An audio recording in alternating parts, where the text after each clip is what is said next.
5 tulog na lamang bago ang formal na paglulunsad ng malawakang pagbabakuna kontra tigdas at rubella sa Bangsamoro Autonomous Region and Muslim Mindanao bilang bahagi ng pinaigting na kampanya ng pamahalaan upang maprotektahan ang kalusugan ng mga bata at maiwasan ang pagkalat ng mga nakakahawang sakit. Ang News Now sa report. Hinikayat ng Ministry of Health, BARMM, ang lahat ng Bangsamoro mommies at daddies na pabakunahan ang kanilang mga anak mula Enero 19 hanggang Pebrero 13 taong 2026. Layunin ng kampanya na tuluyang mapuksa ang tigdas at rubella, mga sakit na maaaring magdulot ng malubhang komplikasyon lalo na sa mga bata. Ayon sa MOH-BARM, ang bakunang gagamitin ay ligtas at epektibo at dumaan sa mahigpit na pagsusuri upang masiguro ang kaligtasan ng bawat batang babakunahan.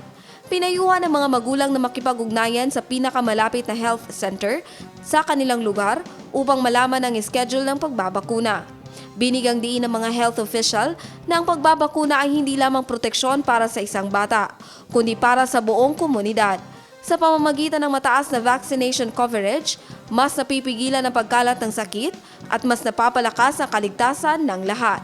Jen Garcia, iMinds, Philippines.